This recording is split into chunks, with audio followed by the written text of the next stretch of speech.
పెద్దల పాదాలను తాకి ఎందుకు నమస్కరిస్తారు? దీని వెనుక ఉన్న ముఖ్యమైన కారణం 90% మందికి తెలియదు. హిందూ మతం విశ్వాసం. హిందూమతం శతాబ్దాలుగా అనుసరిస్తున్న అనేక నమ్మకాలు మరియు సంప్రదాయాలను కలిగి ఉంది.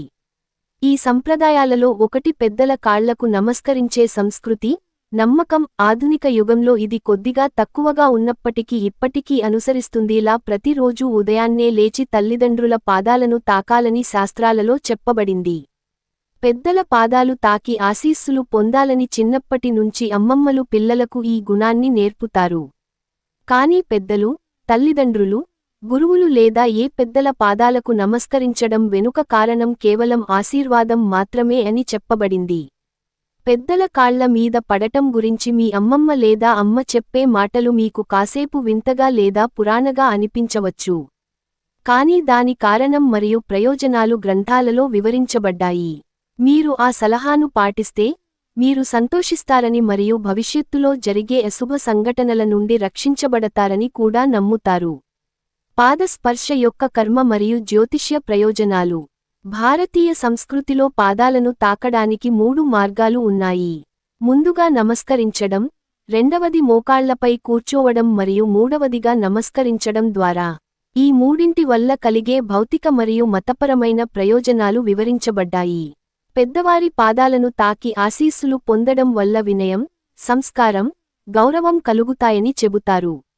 దీనితో పాటు వ్యక్తిలో సానుకూల శక్తి కూడా వ్యాపిస్తుంది.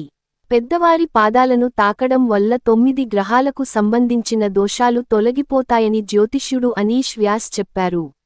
జ్యోతిష్య శాస్త్రం ప్రకారం తండ్రి, సూర్యుడు, అమ్మమ్మ, అమ్మ, అత్త, కోడలు, అత్తగారు, మామగారు మొదలైన వారి పాదాలను తాకడం చంద్రుడు, కుజుడు పాదాలను తాకినట్లే. సాధువులు మరియు బ్రాహ్మణులు బృహస్పతి యొక్క బలాన్ని బలపరుస్తుంది. ఇది బుధుడు, బృహస్పతికి నమస్కరించడం లాంటిది. పెద్దవారి పాదాలను తాకడం వల్ల కేతువు బలపడుతుందని, కోడలు పాదాలను తాకడం వల్ల శుక్రుడు బలపడతాడని వారు చెబుతున్నారు. పాదాలను తాకడం వల్ల కూడా పాజిటివ్ ఎనర్జీ వ్యాపిస్తుంది. మనం ఎవరి పాదాలను తాకినప్పుడు వారి చేయి మన తలపై ఉంటుంది. ఇది సానుకూల శక్తి మార్పిడికి దారితీస్తుందని అనీష్ చెప్పారు. పాదాలను తాకడం వల్ల కలిగే ఇతర ప్రయోజనాలు. పాదాలను తాకడం వల్ల పెల్విస్ పై భాగంలో రక్త ప్రసరణ మెరుగుపడుతుంది. ఇది చర్మం మరియు జుట్టు సమస్యలను కూడా నయం చేస్తుంది. యోగాలో పాదాలను తాకడాన్ని సాష్టాంగం అంటారు. శాస్త్రం ప్రకారం మనం వంగి మన పాదాలను తాకినప్పుడు అది తుంటికి మరియు వెన్నెముకకు ఉపశమనం ఇస్తుంది. మోకాళ్లపై కూర్చొని పాదాలను తాకడం వల్ల పాదాల కీళ్లన్నీ వంగి ఉండడం వల్ల కీళ్ల నొప్పుల నుంచి ఉపశమనం లభిస్తుంది. ప్రాణం అన్ని కీళ్లను కొంతకాలం సాగదీస్తుంది.